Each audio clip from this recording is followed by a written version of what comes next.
आदाब, इस्तकबाल है। आप देख रहे हैं प्राइम डिबेट। मैं हूं आपके साथ अबू हुरैरा। आज बहुत अहम इशू के साथ हम हाजिर हुए हैं। जम्मू कश्मीर गवर्नर सत्यपाल मलिक के मुतनाज़ा बयान पर हंगामा बरपा हो गया है। गवर्नर ने इतवार को करगिल में एक तकरीब से खिताब करते हुए कहा था कि मिलिटेंटों को उन बदउनवान लोगों को मारना चाहिए जो कश्मीर को लूट रहे हैं। साबिक वज़ीर आला उमर अब्दुल्ला ने गवर्नर के इस बयान पर शदीद रद्द-ए-अमल जाहिर किया है। उमर अब्दुल्ला ने ट्वीट करते हुए कहा कि सत्यपाल मलिक एक आईनी ओहदे पर फायज रहते हुए इस तरह का बयान उन्हें नहीं देना चाहिए था, लेकिन अगर दूसरी सियासी और रियासती पार्टियों की अगर हम खासतौर से बात करते हैं तो इनका मिला जुला रद्द अमल सामने आ रहा है। लेकिन जिस तरह का बयान गवर्नर साहब ने दिया है, जाहिर सी बात है कि यह बयान यूं ही नहीं दिया गया है।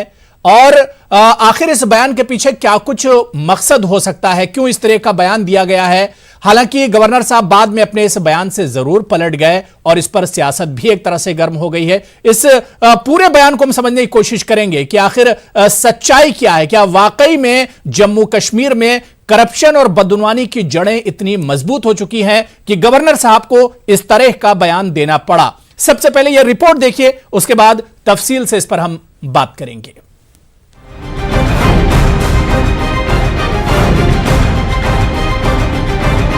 जम्मू कश्मीर के गवर्नर सत्यपाल मलिक के एक मुतनाज़ा बयान पर बहस छिड़ गई है। गवर्नर ने इतवार को करगिल में एक तकरीब से खिताब करते हुए कहा था कि मिलिटेंटों को सिक्योरिटी फोर्सेस के बजाय उन बदउनवान लोगों को मारना चाहिए जो कश्मीर को लूट रहे हैं। हालांकि गवर्नर के इस बयान पर हंगामे के बीच गवर्नर ने अपने बयान पर वजाहत पेश की है। ताली चाहूंगा कि तब आप ताली बजाएं, अभी ना बजाएं, क्योंकि मेरा तो बस नहीं चाहिए लड़के जो बंदूक लिए हुए फिजूल निहत्थे लोगों को मार रहे हैं, पीएसओस को मारते हैं, एसपीओ को मारते हैं। भाई क्यों मार रहे हो भाई इनको? इन्हें मारो जिन्होंने तुम्हारा मुल्क लूटा है, जिन्होंने तुम्हारे सारी दौलत कश्मीर की लूटी है। इनमें से भी कोई मारा है आपने अभी?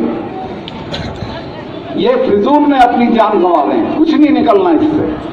बंदूक से कोई चीज हासिल नहीं होगी, क्योंकि हिंदुस्तान में बंदूक के जरिए सरकार को कोई नहीं झुका सकता। सारे लोगों ने उसे अप्रिशिएट भी किया है। जिन्होंने गलत तरीके से लिया है वो हैं जिन पे उसकी छाया पड़ती है। मैं इस बात को मानता हूं कि एज ए गवर्नर, मुझे इस बात का अफसोस है बल्कि कि एज ए गवर्नर मुझे अवॉइड करना चाहिए था ये बात कहने के, लेकिन मैं गवर्नर अगर नहीं हूं तो यही बात कहूं, चूँकि कश्मीर के दुर्भाग्य और दुर्गति के लिए कुछ लोग जिम्मेवार हैं जिन्होंने इतनी लूट मचाई है कि भारत के इतिहास में किसी स्टेट में किसी ने इतनी लूट नहीं मचाई है। जहां तक उम्र का सवाल है, वो कम उम्र का बच्चा है, मैं उसके लिए अच्छी फीलिंग रखता था, लेकिन he is behaving like a political juvenile. वो हर चीज पे ट्वीट करता है। अच्छा, आप लोग उसका ट्वीट देखते हो, ट्वीट के बाद जो रिएक्शंस हैं लोगों के, जो कमेंट्स होते हैं, वो आप देखो 90% लोग उसको गाली देते हैं। गवर्नर के इस बयान पर रियासत की सियासत गर्मा गई है। रियासती और इलाकाई पार्टियों ने गवर्नर के बयान पर मिला जुला रद्द अमल दिया है। जम्मू कश्मीर के साबिक वज़ीर आला उमर अब्दुल्ला ने शदीद रद्द अमल जाहिर किया है।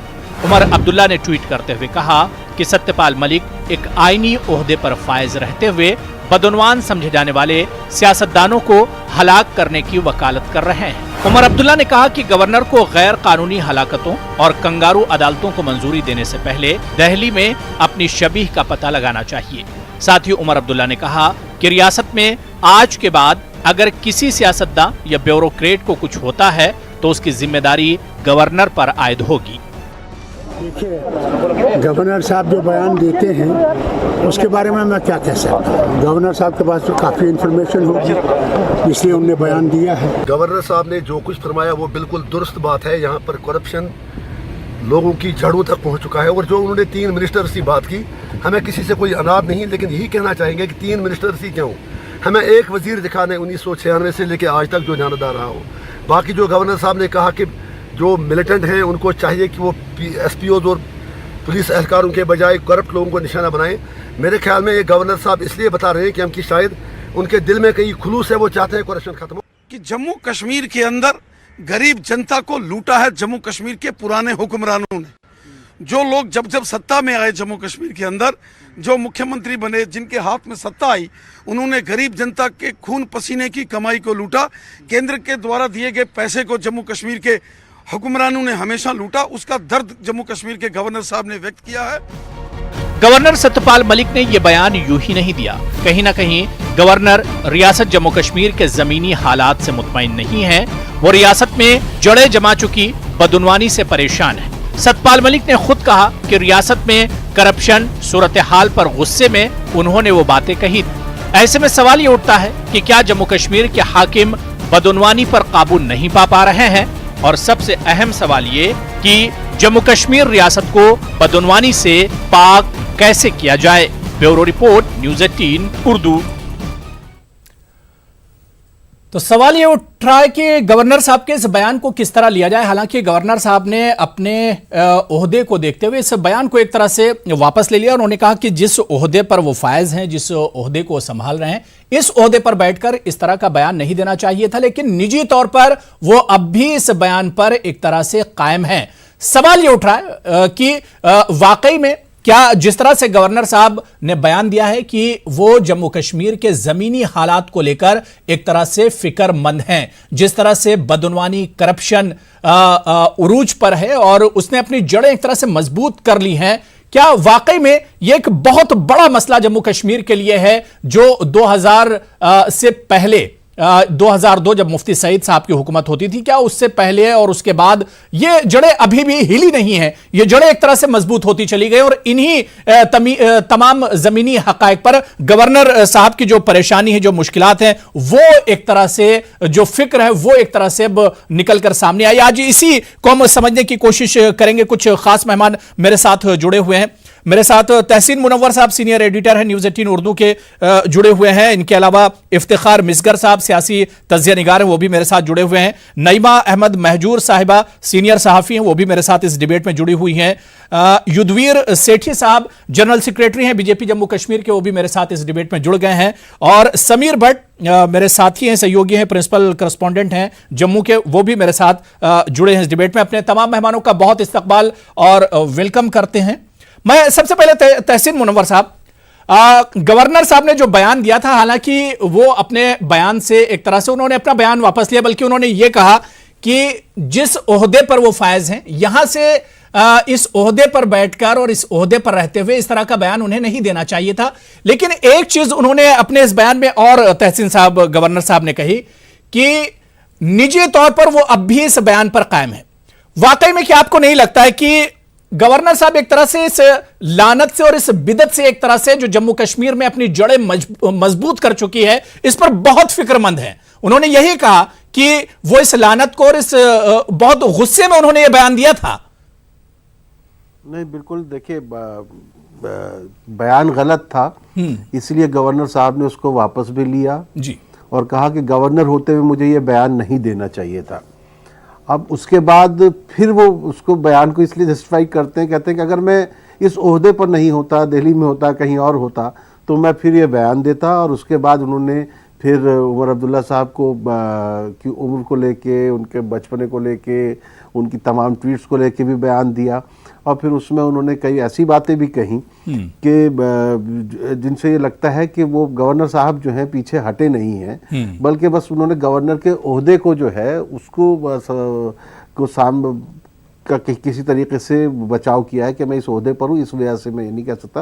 लेकिन उन्होंने वो बाकी सारी बातें कही जो वो कहना चाहते थे। और देखिए, सत्यपाल मलिक साहब जब यहाँ से जम्मू कश्मीर गए हैं तो वो एक बहुत नेक नियति के साथ गए। उन्होंने बहुत ऐसे काम किए हैं। सबसे बड़ी बात यह है कि आवाम की रसाई उन तक बहुत आसान हुई है, और पीएमडीपी वगैरह रहा हो या कुछ काम जो है उन्होंने उसको स्पीड अप करने की भी कोशिश की, काफ़ी कुछ ऐसी चीज़ें की हैं। और लेकिन कहीं ना कहीं देखिए, जम्मू कश्मीर का हल जो है अब इंतखाबात होने चाहिए, वो सब चीज़ें हैं। और आगे चल के जो है बहुत सारी जो है सियासी सरगर्मियाँ भी वहाँ पर जो है तेज़ होंगी अगर इंतखाबात के लिए राह हमवार होती है। तो ये सारी चीज़ें जहन में रखते हुए अगर उनके बयान को देखा जाए तो बहुत गलत वक्त पर ये बयान आया है, जिससे सभी सियासी पार्टी को, या तो मुझे लगता है कि उस बयान से सियासी पार्टी को या तो ज़िंदगी मिलेगी, या फिर अगर कहीं खुदा न खास्ता कुछ गलत हो जाता है तो फिर उसका जिम्मेदार जो है गवर्नर साहब को ठहराया जा सकता है।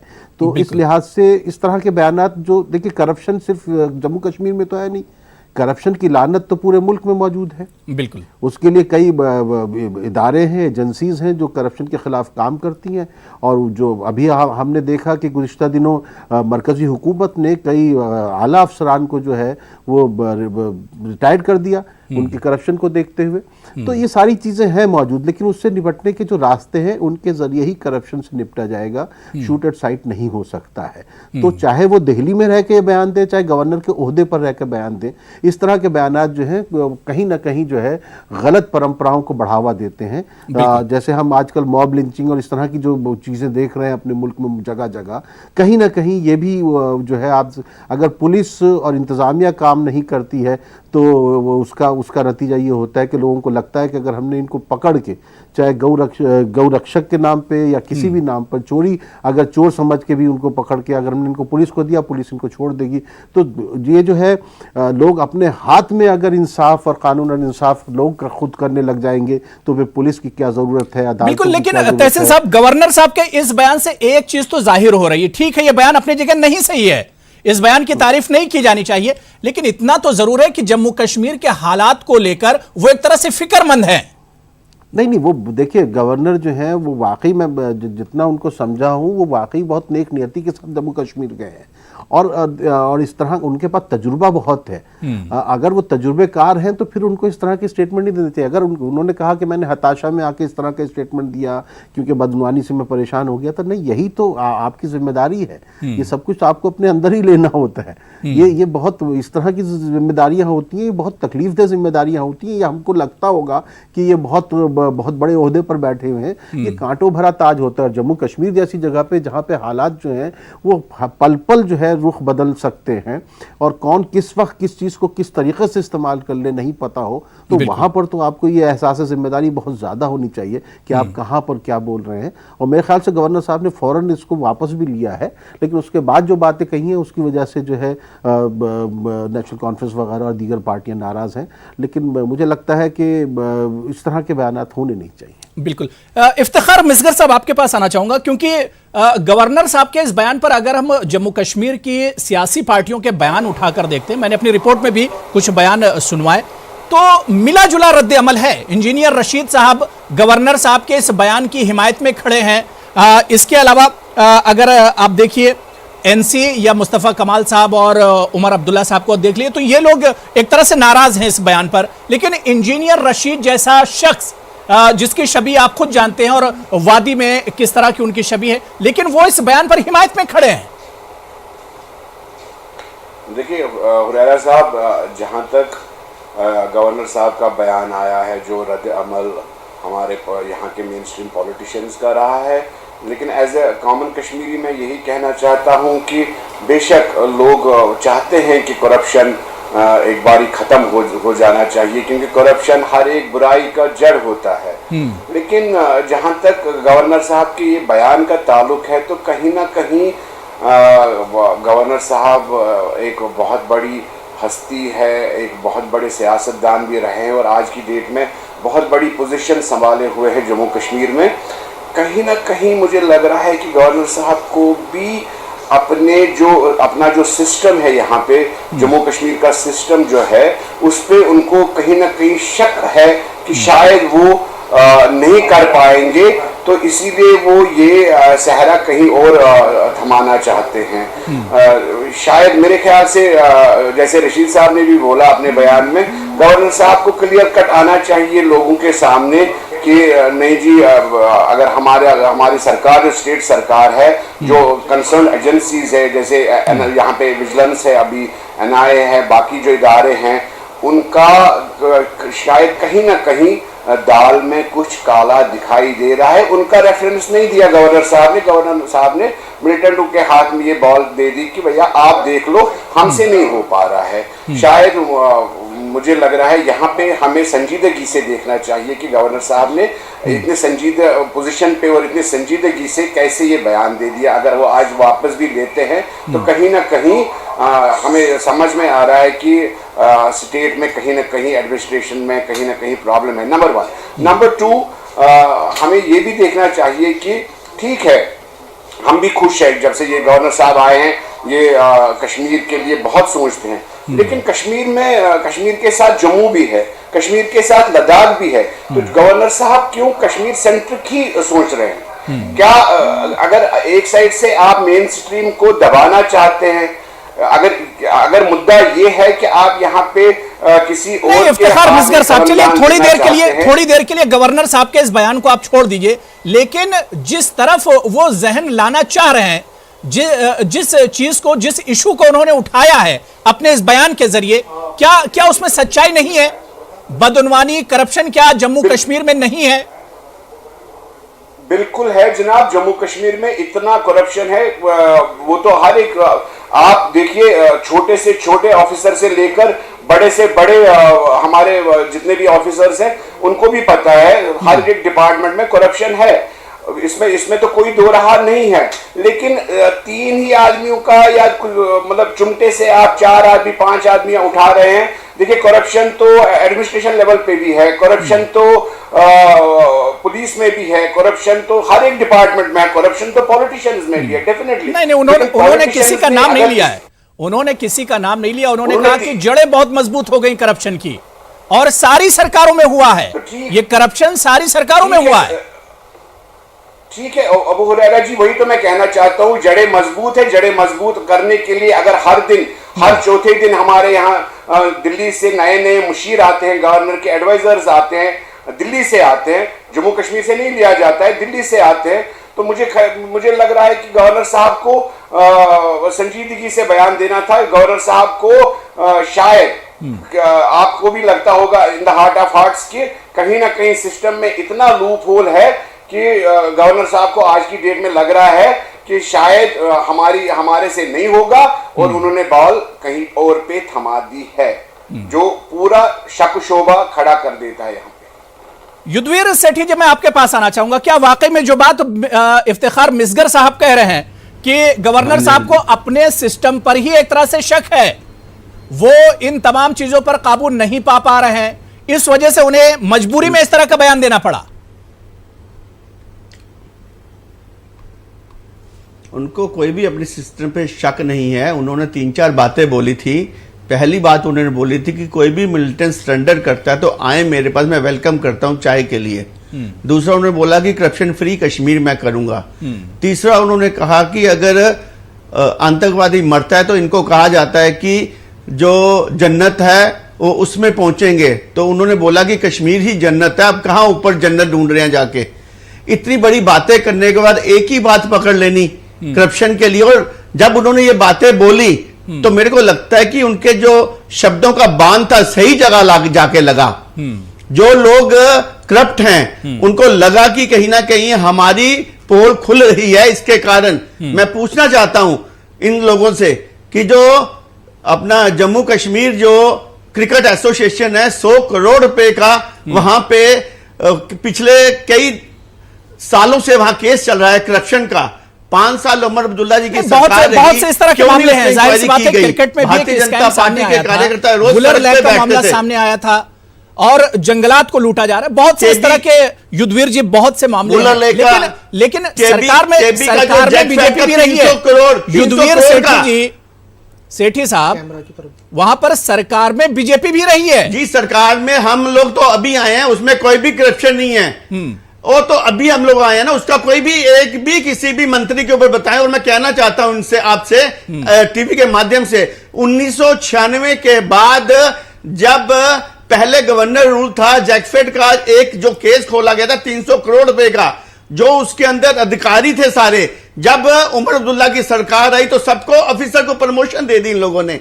ये कहां की सरकार थी? तो मेरा सवाल ये है, ठीक है, सरकार है, मेरा सवाल ये है कि तकरीबन 2.5 साल पीडीपी और बीजेपी के अलायंस में एक सरकार रही, बीजेपी ने इस पर कदम क्यों नहीं उठाया? आज गवर्नर साहब को इस तरह का बयान क्यों देना पड़ रहा है? कोई भारतीय, मैं तो कह रहा हूं कि 1996 के बाद जो मंत्री रहा है उनके प्रॉपर्टी के पहले एफिडेविट देखें और आज उनकी सबकी इंक्वायरी करें। जो करप्ट है वो पकड़ा जाए। करप्शन को पकड़ना कोई गलत काम नहीं है, पर अगर उन्होंने करप्शन के ऊपर बोला तो कुछ लोगों को क्यों उनके दिल के ऊपर आघात हुआ? जो करप्ट नहीं होंगे वो खुश होंगे इससे।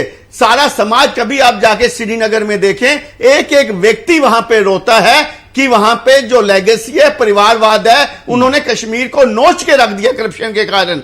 आम व्यक्ति गरीब होता जा रहा है और वहां का पॉलिटिशियन, उसका परिवार अमीर होता जा रहा है। ये कहां की वो है। और गवर्नर ने जो बोला ठीक बोला, और इसके साथ साथ सख्त कानून भी बनाने चाहिए वहां पे, और अंदर करना चाहिए, हथकड़ी लगाने चाहिए, जिन्होंने पिछले 30 सालों में करप्शन करके आज जम्मू कश्मीर को कंगाली के ऊपर खड़ा कर दिया।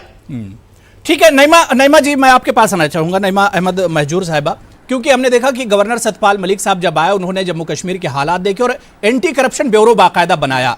जिस तरह का गवर्नर साहब का बयान है, इसका मतलब साफ साफ यही जाहिर होता है कि ये एंटी करप्शन ब्यूरो एक तरह से अपने मकसद में एक तरह से कामयाब नहीं है।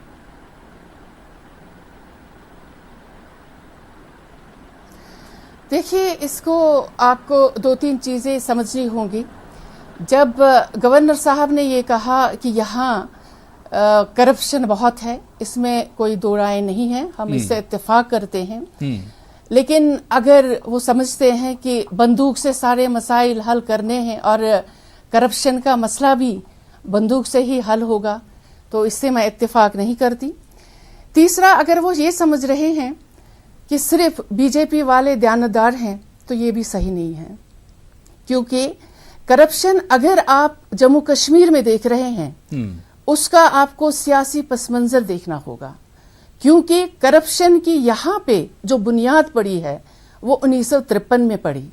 9 अगस्त 1953 के बाद से जो हालात आप देख रहे हैं कश्मीर में, कि जब यहाँ पे एक तरह से पॉलिटिकल करप्शन शुरू हुआ, जो भी आपकी गवर्नमेंट आई दिल्ली से या बनाई गई यहाँ पे या किसी को लाया गया, तो आपने वो सारा वो एक पॉलिटिकल करप्शन था।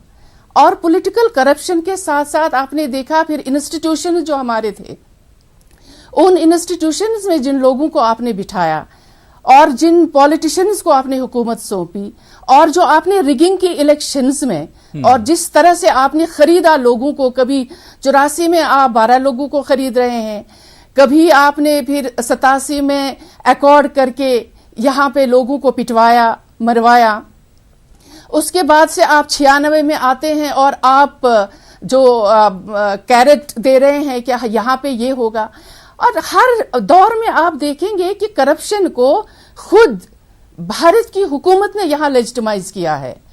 और उसमें जो यहाँ पे जो पॉलिटिकल क्लास फिर उभर के सामने आया और जो आपके सामने आज हैं और जो शोर भी मचा रहे हैं, उनका बहुत कसूर है, मैं मानती हूँ। लेकिन कसूर दिल्ली का भी है, जिन्होंने यहाँ पे जिस तरह का पॉलिटिकल क्लास चाहा और जिनको यहाँ पे रखना चाहा, उसको करप्शन के तौर पे उन्होंने इस्तेमाल किया, उनको करप्शन देके यहाँ पे इस्तेमाल किया। और जहाज भर भर के पैसे आपने भेजे लोगों को खरीदने के लिए, क्योंकि वो एक तरह से जो पॉलिटिकल अपीजमेंट हो रही थी यहाँ पे। नईमा जी, देखिए इसमें अगर आप दिल्ली का जिक्र कर रही है, तो इसमें देखिए कांग्रेस और बीजेपी सभी सरकारें रही हैं। इसमें कांग्रेस भी रही और बीजेपी, सभी सरकारें रही हैं, अगर आप दिल्ली का जिक्र कर रही हैं। जी बिल्कुल, ज्यादातर कांग्रेस की सरकार रही है। और यहाँ पे सिर्फ एक ही इलेक्शन जो है जिसको आप कहेंगे कि वो फेयर इलेक्शन था, वो सिर्फ वाजपेयी के दौर में हुआ था, कि जब उन्होंने कहा कि यहाँ जिस तरह का जो पॉलिटिकल करप्शन हो रहा है उसको मैं खत्म करना चाहता हूं, और जो कोई इलेक्शन के थ्रू आगे आना चाहता है उसको आप सामने लाइए। और इसी वजह से आप देखेंगे उस वक्त जो एक माइनॉरिटी गवर्नमेंट थी, जिस तरह से बनी 2 पार्टियों को मिला के, तो आप इस वक्त जो सतपाल जी कह रहे हैं कि करप्शन है, उनको इसका पस मंजर देखना होगा और देखना होगा दिल्ली ने इसमें कितना रोल किया है और उस रोल को हम कैसे हमने लेजिटिमाइज किया और अब उसको हमें बिल्कुल। लेकिन नईमा जी, नईमा अहमद महजूर साहब, जाहिर सी बात है आपको जम्मू कश्मीर के बारे में बहुत अच्छे से आप जानती हैं और वहां के हालात के बारे में बहुत अच्छे से जानती हैं। 2002 में आपको याद होगा कि मुफ्ती मोहम्मद सईद साहब ने एहतिसाब ब्यूरो बाकायदा बनाया था, लेकिन उसका कोई असर, हम देखते हैं कोई असर उसका नहीं हुआ। देखिए ना, यहाँ पे सिचुएशन ही ऐसी बन रही है कि हर दौर में जब भी यहाँ पे गवर्नमेंट बनती है और यहाँ की जो लोकल गवर्नमेंट बनती है वो good governance, corruption free society, corruption free government देने के लिए बनती है और उनके मैनिफेस्टोज में भी ये बहुत बुलंद बांग दावे किए जाते हैं। लेकिन फिर जब पूरा हमारा जो सिनारियो फिर बनता है पॉलिटिकल, ये जो है सिक्योरिटी ओरिएंटेड, कि इसमें आपको सिर्फ लॉ एंड ऑर्डर पे नजर रखनी है, बाकी चीजों को आप बुला देते हैं। और फिर जब पॉलिटिकल जो लोग भी हैं और जब वो ही करप्शन करते हैं, वो कौन सा एहतसाब ब्यूरो बनाएंगे, वो कौन सा एंटी करप्शन लॉज लाएंगे। तो मुझे लगता है कि इसमें जो अब तक आप 7 दहाइयों कि आप जो दास्तान देख रहे हैं वो बर्बादी की दास्तान है, जिसमें करप्शन हर तरफ अब लेजिटिमाइज हुआ है।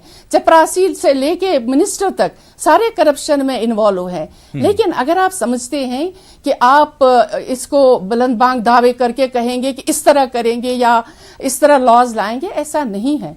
इसमें आपको सीरियसली सोचना होगा और देखना होगा कि यहाँ पे जो बेचारे हमारे बच्चे हैं जिनके पास मेरिट होता है और उनके पास पैसा नहीं होता, वो करप्शन नहीं दे सकते, इसीलिए वो उनकी जॉब नहीं होती है और वो मारे मारे फिरते हैं। बिल्कुल। समीर मैं आपके पास आना चाहूंगा। समीर, क्योंकि आप फील्ड में रहते हैं और बिल्कुल समीर, एक चीज मैं आपसे समझना चाह रहा हूं, एंटी करप्शन ब्यूरो गवर्नर साहब ने बनाया, 2002 में मुफ्ती सईद साहब ने एहतसाब ब्यूरो बनाया था, लेकिन इन तमाम चीजें ये एक तरह से बराए नाम रही, इनका कहीं पर रिजल्ट नजर नहीं आता है। समीर, ऐसा आखिर क्यों?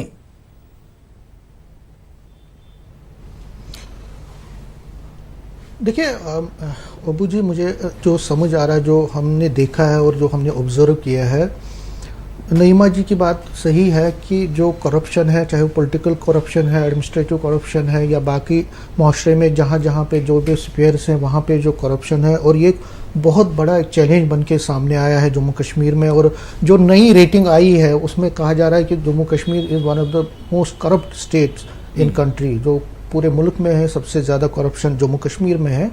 बहुत सारी जो हम ये देख सकते हैं उसमें सारी पॉलिटिकल पार्टी जिम्मेवार है, इसमें हम एक पॉलिटिकल पार्टी का नहीं देंगे, जो भी जिम्मेदार है। लेकिन जहाँ तक मुझे जो हमने ऑब्जर्व किया है, जो एंटी करप्शन इंस्टीट्यूशंस हैं, जो करप्शन के ख़िलाफ़ लड़ने के लिए जो इंस्टीट्यूशंस जम्मू कश्मीर में बनाए गए हैं, चाहे हम स्टेट इंफॉर्मेशन कमीशन की बात करें या अकाउंटेबिलिटी कमीशन की बात करें या जितने भी दूसरे विंग्स हैं करप्शन के ख़िलाफ़, उनमें वो अपना काम इफेक्टिवली नहीं कर पा रहे हैं। मैं एक एग्जांपल दे रहा हूँ आपको। स्टेट इंफॉर्मेशन कमीशन है, स्टेट इंफॉर्मेशन कमीशन में आपको आरटीआई कर सकते हैं। आप आरटीआई के ज़रिए जो है स्कैम्स, करप्शन, जितने भी जो आम लोग हैं, जो 2009 में लागू हुआ और उसके बाद जम्मू कश्मीर में भी फिर लागू हुआ। लेकिन आप ये देखिए, इस वक्त स्टेट इंफॉर्मेशन कमीशन में सिर्फ एक आदमी काम कर रहा है। उस कमीशन में 3 मेंबर होने चाहिए, लेकिन मेंबर एक ही है इस टाइम। तो क्या जम्मू कश्मीर जितनी बड़ी स्टेट है, यहाँ पे बहुत सारे जम्मू के अपने प्रॉब्लम्स हैं, जम्मू लद्दाख है, कश्मीर है, तो सिर्फ एक मेंबर है उसमें।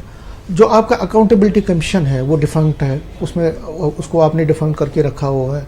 अब आपने कुछ दिन पहले आपने एंटी करप्शन ब्यूरोज में कुछ लोगों को जो है उसको मुतहरिक करने की कोशिश की है, लेकिन वो बहुत लेट हो रहा है। कहने का मेरा मतलब है, जो भी एंटी करप्शन विंग्स हैं, जो रिश्वतखोरी और जो ये बेदत को खत्म करने के लिए जो इंस्टीट्यूशंस हैं वो डिफेक्ट पड़े हुए हैं, वो डिफेक्ट है। मैं आपको एक एग्जांपल और देता हूं। एक आरटीआई एक्टिविस्ट से मेरी बात हो रही थी आज, वो कह रहे हैं कि वो जब अप्लाई करते हैं, वो जब कोई चीज़ मांगते हैं, किसी चीज़ का डाटा मांगते हैं, वो डाटा मांगते हैं, लेकिन उस डाटा मांगने में भी उनको 3 से 4 महीने लगते हैं, उनको वो डाटा मिलता नहीं है, क्योंकि मैंने जिस तरह कहा स्टेट इंफॉर्मेशन कमीशन काम नहीं कर रहा है ठीक से।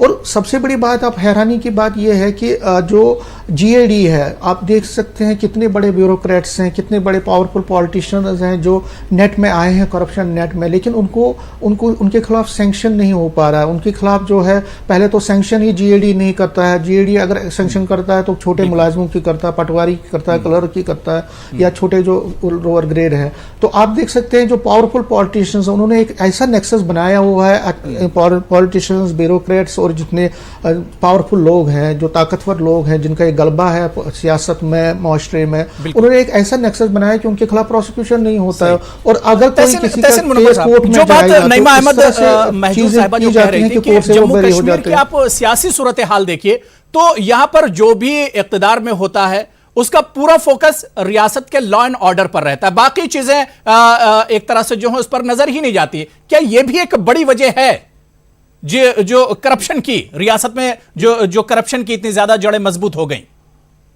नहीं, देखिए, एक समाज का भी एक ताना बाना कुछ ऐसा लगता है कि जब समाज एक दूसरे के साथ खड़ा नहीं होता है तब जो है इस तरह की बदगुमानियाँ जो है उरूज पर होती हैं।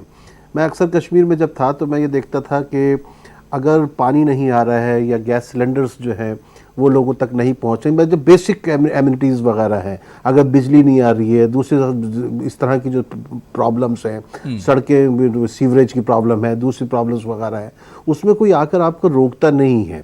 उसके अंदर आप खुद कहते हैं कि हालात की सितम ज़रीफ़ी का बहाना बनाकर जो है आप अपनी काहली या अपनी लापरवाही को छुपाने की कोशिश करते हैं और आप आवाम के लिए काम नहीं करते हैं, या कहीं ना कहीं उसमें जो जिस तरह की चीज़ें होती हैं वहाँ पे बदनुमान लोग जो हैं उनसे लोग नाला होते हैं। देखिए, जो आम आदमी है वो इतने जो जिस तरह की बात नईमा महजूर साहिबा कह रही हैं, पॉलिटिकल करप्शन, ये वो आम आदमी तक ये बहुत बाद में पहुँचता है। आम आदमी जो है वो रोज़ाना की उसकी डे टू डे की जो ज़िंदगी है उसमें जो उसको बदनुमानियाँ तंग करती हैं वो उसको परेशान करती हैं, चाहे उसके बिजली के कनेक्शन की बात हो, गैस के सिलेंडर की बात हो, या पानी की बात हो, या साफ सफाई की बात हो, या स्कूलों के निज़ाम की बात हो, तालीम की बात हो। इन सब चीज़ों के साथ वो बराह रास्त जुड़ते हैं और वहाँ वो उनसे टकराते हैं। उनको लगता है कि ये यहाँ दीवार से आकर हम टकरा गए और यहाँ से हमारा निकलना नहीं हो पा रहा है। हो ये रहा है कि गवर्नर साहब ने एक ऐसा निज़ाम डेवलप किया है कि लोग बराह रास्त उन तक अपनी कंप्लेंट्स पहुँचा रहे हैं।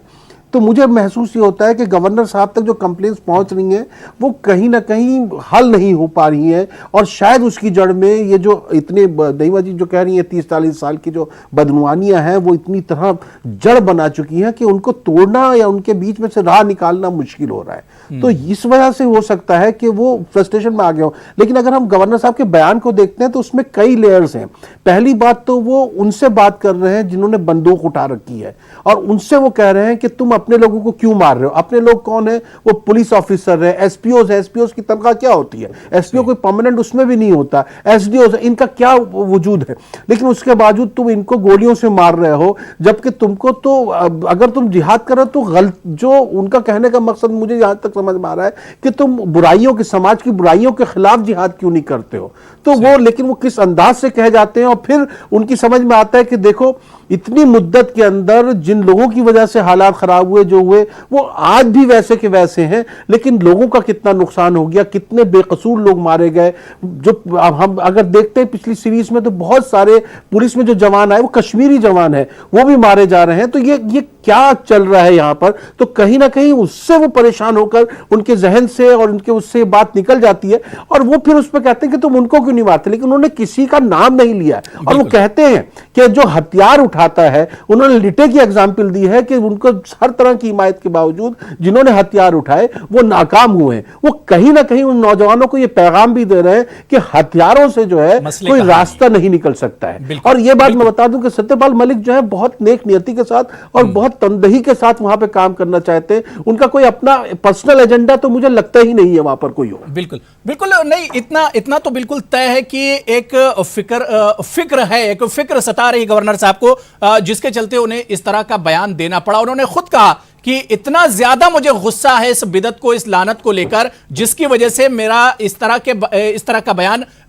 मेरे मुंह से एक तरह से निकल गया। लेकिन बड़ा सवाल ये उठ रहा है कि जम्मू कश्मीर में इस लानत को, इस बिदत को, करप्शन को, बदनवानी को आखिर कैसे खत्म किया जाएगा, इस पर ब्रेक कैसे लगेगा। और सवाल यहां पर यह भी उठ रहा है कि करप्शन के खिलाफ गवर्नर साहब ने क्या वाकई में बिगुल बजा दिया है। छोटा सा ब्रेक लेंगे और ब्रेक के बाद इसी इशू पर हम लौट कर आते हैं।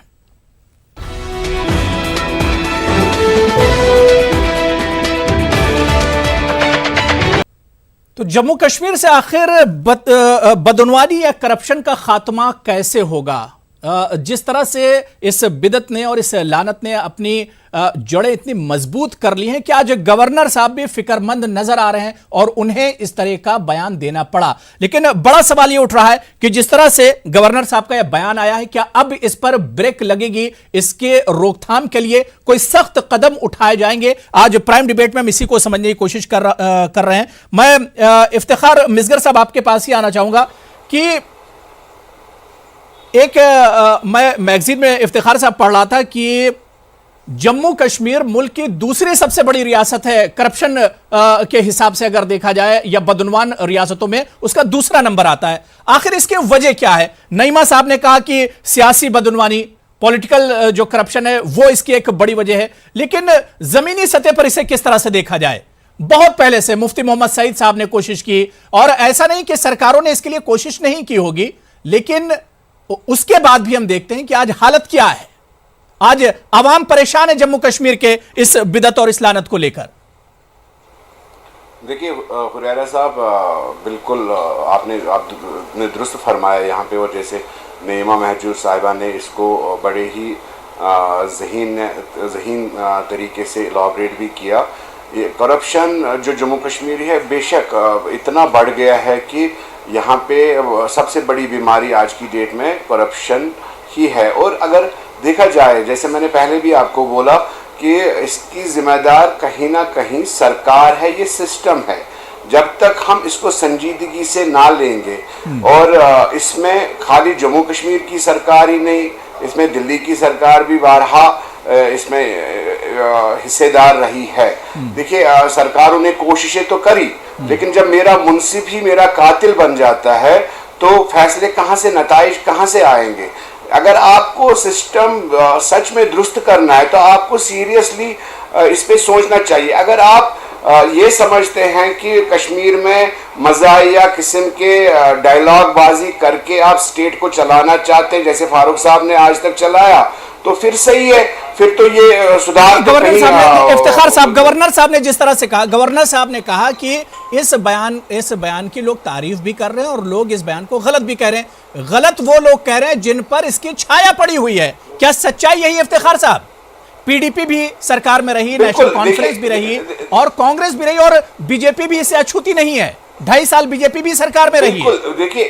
देखिए अबू हुरैरा साहब, वही तो मैं कहना चाहता हूं आपसे। देखिए हिपोक्रेसी की हद यहां तक है कि अगर आप अभी भारतीय जनता पार्टी के स्पोक्स पर्सन को, या जो भी यहां पे है डिबेट में, इनको अगर आप बोलेंगे कि कल को अगर यहाँ नेशनल कॉन्फ्रेंस की हुकूमत आ जाती है तो क्या आप उनके साथ मिलके यहाँ पे हुकूमत करेंगे?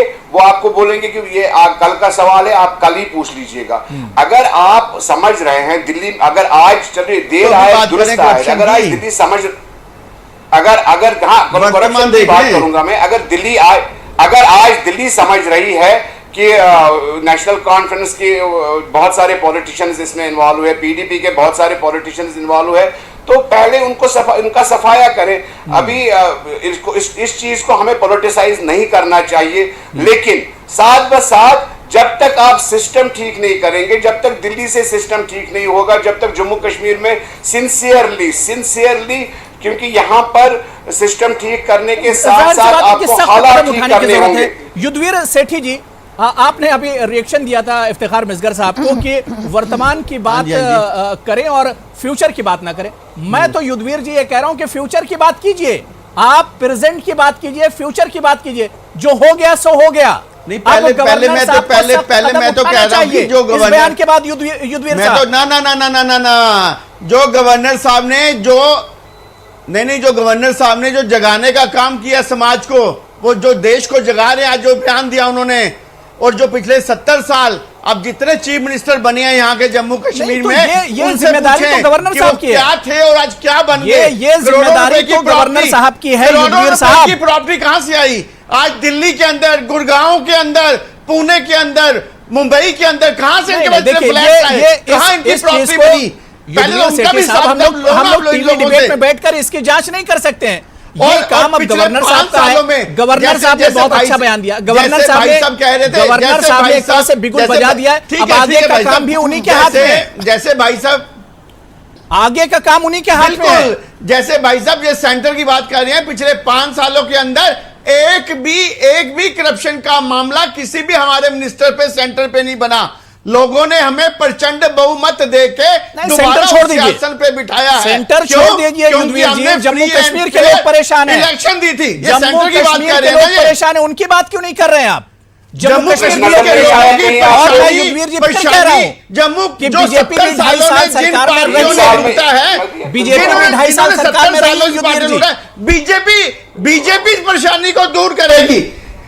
बीजेपी इस परेशानी को दूर करेगी। सरकार में रहे हम लोग, पर हमने देखा कि ये जो पुराने यहाँ पे पॉलिटिशियन है, ये इतने करप्ट हैं, इतनी करप्शन करते हैं। हमने गठबंधन वापस ले लिया, हमने गठबंधन वापस ले लिया हम लोगों ने। नहीं, हमने जम्मू के कश्मीर के लद्दाख में लोगों ने हमें बहुमत नहीं हुआ। इस बार हम बहुमत लेके अपना चीफ मिनिस्टर बनाएंगे टीवी के माध्यम से। हम गठबंधन में आएंगे नहीं भाई साहब, हम प्रचंड बहुमत लेके जम्मू कश्मीर में भारतीय जनता पार्टी का अपना चीफ मिनिस्टर बनाएंगे। ये तय है और ये पक्की बात है। फिर मैं यही लोगों ने मन बना लिया अपना। हो रही है कश्मीर प्रोविंस में। हम लोगों ने लद्दाख के अंदर भारतीय जनता पार्टी है, लद्दाख के अंदर भारतीय जनता पार्टी है, जम्मू कश्मीर के अंदर भारतीय जनता पार्टी है, कश्मीर के अंदर 104 काउंसलर भारतीय जनता पार्टी के हैं, 11 कमेटी भारतीय जनता पार्टी की है। आज जम्मू कश्मीर लद्दाख की सबसे बड़ी पार्टी भारतीय जनता पार्टी है। बात की बात है, ये बातें तो बात की है युद्धवीर जी। जिस वर्तमान की आप बात कर रहे थे, पास्ट में आप बातें कर रहे थे, मैं कह रहा हूं पास्ट में बीजेपी भी सरकार में थी। मेरा सवाल सिर्फ इतना है, और ऐसा नहीं कि बीजेपी साफ सुथरी 2.5 साल रही और बीजेपी रही पीडीपी के साथ, जिस पर आज इल्जाम लगाया जा रहा है। भाई साहब करप्शन का चार्ज हमारे ऊपर, हम है ही साफ सुथरे हैं, हम है ही साफ सुथरे हैं। हमने पहली बार कश्मीर को वहां पे पहल की, पहली बार ऑल आउट किया, वहां पे पहली बार हवाला खान के पैसे को रोका, पहली बार हमने आतंकवाद को रोकने की कोशिश की, पहली बार हमने बेरोजगारों को आगे लाने की कोशिश की, पहली बार हमने कश्मीर के अंदर जो पाकिस्तान तांडव करता था उसको रोकने की कोशिश की। हमने क्या नहीं किया जम्मू कश्मीर को ठीक करने के लिए। लेकिन जम्मू कश्मीर को स्वर्ग बनाने का काम हम लोगों ने शुरुआत की उसकी। करप्शन तो आज भी है, करप्शन गवर्नर भाई साहब तभी तो करप्शन के ऊपर ये लोग बोले हैं। बीजेपी को कोई मैं तो कहता हूं सख्त से सख्त कदम उठाया जाए, सख्त से सख्त कानून बनाया जाए। जिन्होंने करप्शन की है उनको अंदर किया जाए। पिछले 70 सालों में जिनकी प्रॉपर्टी है, क्या वाकई एक मकान से गवर्नर साहब ने बहुत बड़ा इशू उठाया है। जम्मू कश्मीर की जड़ें मजबूत हो चुकी हैं एक तरह से करप्शन की, बदनवानी की। अब यह जिम्मेदारी गवर्नर साहब की ही एक तरह से बनती है, क्योंकि पूरी जो रियासत इस वक्त है गवर्नर साहब के ही हाथ में, और उन्हीं की जिम्मेदारी बनती है कि वो इस लानत को खत्म करें, इस बदनवानी को लेकर सख्त से सख्त कदम उठाएं, और जितने भी गुनहगार हैं सबको सब पर एक तरह से कार्रवाई होनी चाहिए, छोटे बड़े सब। बिल्कुल होनी चाहिए कार्रवाई, उनको अंदर करना चाहिए सबको, जिन्होंने गरीब लोगों को जिनका ऐसी कार्रवाई होनी चाहिए। और मैं समझती हूँ युद्धवीर जी बात करने दीजिए। देखिए अबू हुरैरा साहब, ऐसी कार्रवाई होनी चाहिए, और मुझे लगता है, और मैं आपको कहती हूं कि हर कश्मीरी इसके साथ है कि अगर यहाँ पे करप्शन फ्री सोसाइटी होगी। लेकिन अगर आप नेशनल कॉन्फ्रेंस, पीडीपी, कांग्रेस, दूसरी पार्टियों को डिसक्रेडिट करने जा रहे हैं, तो आपको ये भी देखना होगा कि बीजेपी भी गवर्नमेंट में शामिल रही है इतने साल, 2-3 साल ही सही, उनका भी इसी तरह से आपको देखना होगा कि वो कहीं पे इस करप्शन में शामिल तो नहीं है। और फिर दूसरी बात, अगर आप करप्शन की बात कर रहे हैं, एक तो हो गया कि आप भाई सिस्टम से एक करप्शन, इस सिस्टम को सुधार रहे हैं, इस सिस्टम को साफ कर रहे हैं। लेकिन दूसरी बात यह है कि आप कश्मीर में जितने सारे लोग हैं, यहाँ पे एक भी बंदा नहीं था कि आप उसको अपनी जैसे कि किसी ने कहा था कि गवर्नर साहब अपनी कैबिनेट बना रहे हैं, तो उस कैबिनेट में कश्मीरी को भी साथ रखते, और हो सकता है कि वो आपकी मदद करते कि जहां जहां करप्शन है वो उसकी निशानदेही करते। आप बाहर से लोगों के इस वक्त भी लाके एक पॉलिटिकल करप्शन नहीं कर रहे हैं। आप कश्मीर में बाहर से अपने सारे एडवाइजर्स, चीफ सेक्रेटरी, बाकी दूसरे लोग लाके और एक पॉलिटिकल करप्शन इस वक्त भी कर रहे हैं। और जो सारा करप्शन है वो ऑफशूट है पॉलिटिकल करप्शन का, जो इस वक्त भी हो रहा है, और जिसकी आबियारी इस वक्त गवर्नर साहब ही कर रहे हैं। इस पे सोचने की जरूरत है, और इस पे तभी रोक लगेगी जब आप यहाँ के लोगों को कॉन्फिडेंस में लेके करप्शन का खात्मा करेंगे। ये आप कहेंगे कि बाहर के लोग सारे करप्शन फ्री हैं और दयानतदार हैं, मैं इसे नहीं मानती हूं और इसको देखना होगा, क्योंकि तब तक कश्मीरियों का कॉन्फिडेंस रेस्टोर नहीं होगा जब तक आप बाहर से लोगों को थोप के सरों पे रखेंगे और कहेंगे वो सारे दयानतदार हैं और कश्मीर के पॉलिटिशियन, अफसर, पुलिस सब लोग चोर हैं। ये काम नहीं चलेगा और इसमें मुझे लगता है कि कहीं से दयानतदारी नहीं है। बिल्कुल। तहसीन मुनव्वर साहब, क्या नहीं लगता है कि जितने पैनलिस्ट को हमने सुना आज सभी लोग एक तरह से कश्मीर से हैं, क्या आपको नहीं लगता है कि एंटी जो ब्यूरो है, करप्शन ब्यूरो है, या इसके अलावा एहतसाब कमीशन जो बना, इन सबका खुद पहले एहतसाब होना चाहिए? यहाँ पर ज़रूरत इसी बात की है कि ये एक तरह से कारकर्द नहीं है, ये एक तरह से फेल है अपने मकसद में। और इसके अलावा एक सवाल और तहसीन साहब ये भी उठता है कि अब जब गवर्नर साहब ने इतना बड़ा बयान दे ही दिया है करप्शन और बदनवानी को लेकर, तो इस पर अब गवर्नर साहब की ही जिम्मेदारी बनती है कि वो इसकी शुरुआत कर दें, इसका खात्मा करें। अब देखिए, सियासतदानों का मामला तो ये होता है कि उन्हें अपने जो है दाग दिखाई नहीं देते हैं और दूसरों के सारे दाग नज़र आते हैं। बिल्कुल। तो मुश्किल ये होती है कि जब जो सियासी पार्टी हुकूमत में आ जाती है तो उसे दूसरों की जो है वो बदगुमानियाँ दिखाई देने लगती हैं और अपनी बदगुमानियाँ दिखाई देनी बंद हो जाती हैं। तो यहाँ पर देखिए, नेक दिली के साथ सबको जो है काम करना होगा। बदगुमानी कश्मीर में बहुत है, ऐसी बात नहीं है। हर हालात, हर इदारे में हालात भी, हाँ, हर सेक्टर हालात में भी इस किस्म के हैं। तहसीन साहब, क्योंकि हम लोग की नजर रहती है उस पर, यहाँ तक कि जो सड़कें वहां पर बिछती हैं और उस पर जो मैगडम बिछाया जाता है उसमें तक करप्शन होता है। अस्पतालों में, बैंकों में, खेल के सेक्टर में, हर सेक्टर। देखिए अच्छे लोग भी हैं, ऐसी बात नहीं है, बुरे लोग भी हैं। तो जो बुरे लोग हैं उनको जहां मौका मिलता है वो वहां बदगुमानी करते हैं। जो अच्छे लोग हैं वो उसमें भी जो है वो जो है कांटों में भी फूल खिलाने की कोशिश करते हैं। तो हर तरह के लोग मिलते हैं। तो कोशिश ये होनी चाहिए जो अच्छे लोग हैं वो मिल के बुराई के खिलाफ खड़े हों। लेकिन उसमें देखिए एक और जो बात मुझे बस गवर्नर साहब के बयान में जो है, अगर आज की डेट में क्योंकि कश्मीर में जो है देखिए मुख्तलिफ किस्म के जो ताकतें काम कर रही होती हैं इधर उधर की कहीं की भी, अगर आज की डेट में खुदा न खास्ता, जैसे उमर अब्दुल्ला ने कहा है कि अगर कोई सियासतदान किसी के खिलाफ भी कुछ हो जाता है और अगर कोई मारा जाता है तो फिर उसमें अगर कोई उनके चेहरे पर लगा दे कि भाई ये बदगुमान था इसलिए मारा गया या उसलिए मारा गया, तो ये इस तरह की चीज़ें आगे चल के बहुत नुकसान पहुंचा सकती हैं। तो इस लिहाज से, और फिर गवर्नर साहब वहाँ के रूलर हैं, हाकिम हैं, वो उनके खिलाफ अगर वाकई किसी के खिलाफ उनके पास, क्योंकि उनके पास इंफॉर्मेशन होगी, ऐसी बात नहीं है, उनके पास हर तरह की इंफॉर्मेशन आती होगी, तो उनके पास अगर इंफॉर्मेशन है किसी के खिलाफ तो उसको आवाम के सामने लाएं और उसके खिलाफ कार्रवाई करें। जैसे हुकूमत ने दिल्ली में NIA वगैरह ने कार्रवाई की जिनके खिलाफ जो है टेरर फंडिंग वगैरह की इस तरह की चीज़ें सामने आई थी। तो अगर बदगुमानी के भी उनके पास सबूत मौजूद हैं तो फिर बंदूक बरदारों से कहने की बजाय उनके पास अपने लोग हैं, अपने इदारे हैं, उनसे कहें, उनके खिलाफ कार्रवाई करें। लेकिन मुश्किल ये है कि देखिए कश्मीर एक बहुत ही ऐसी सिचुएशन है वहाँ पर कि उस लिहाज से मुझे ये लग रहा है कि गवर्नर साहब सब जानते हुए भी कहीं ना कहीं अपने आप को मजबूर और लाचार महसूस कर रहे हैं कि मैं सब समझते हुए, सब जानते हुए, सब कुछ अपने पास मालूमात रखते हुए भी कार्रवाई नहीं कर पा रहा हूँ इन लोगों के खिलाफ। तो वो बेचैनी कहीं ना कहीं उनकी वो उसके अंदर उनके बयान में भी नज़र आ रही है। लेकिन अगर कश्मीर में वाकई, मैं मुझसे किसी ने पूछा था कोई कश्मीर के बहुत बड़े पॉलिसी मेकर ने कि भाई वहाँ के हालात कैसे ठीक हो सकते हैं, तो मैंने कहा था कि देखिए जिन लोगों के जरिए पूरा कश्मीर इस तरह यहाँ तक पहुँचा उनके ही हाथों में वापस हुकूमतें आ जाती हैं। आवाम जो है अगर नए लोगों को लेकर सामने आए, ऐसे लोगों को लेकर आए जिनके दिल में कश्मीरियों का दर्द हो, जो पाक हों, साफ हों, जो कश्मीर के अवाम के लिए और जम्मू कश्मीर के लिए साथ काम करना चाहते हो, तो मुझे लगता है कि कश्मीर की और कश्मीरियों की और पूरे इस रियासत की तकदीर बदल सकती है, तस्वीर बदल सकती है। बिल्कुल समीर, जो बात तहसीन मुनव्वर साहब ने कही कि एक बदकिस्मती कह लीजिए या ये अच्छी बात कह लीजिए कि कश्मीर में हम देखते हैं कि 2 ही 3 पार्टियां जो हैं सरकारें उन्हीं की अदल बदल कर आती रहती हैं।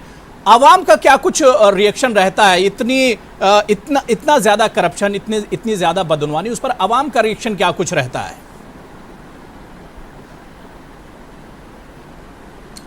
देखिए, आवाम जो है, देखिए अगर सिस्टम में करप्शन है तो सबसे ज़्यादा जो लोग आम लोग सफ़र करते हैं और सबसे ज़्यादा जो गरीब लोग हैं वो सफ़र करते हैं। और जम्मू कश्मीर में अगर आप देखें, अगर आप किसी दफ्तर में चले जाएं तो करप्शन मिलेगा, अगर आप कहीं हॉस्पिटल में जाए वहाँ करप्शन है, आप किसी भी सिस्टम के किसी भी एस्पेक्ट पे चले जाए, जो माशरा है हमारा, वहाँ हर जगह पे आपको ये रिश्वतखोरी मिलेगी। और जाहिर तौर पर जो गवर्नर साहब ने जो एंटी करप्शन ब्यूरो जो बनाया है, इसका असर कितना है समीर? इसका असर कुछ दिखता है या नहीं? देखिए अभी जो अगर हम गवर्नर की, मैं ये कहूँगा कि कुछ चीज़ें तो मूव कर रही हैं।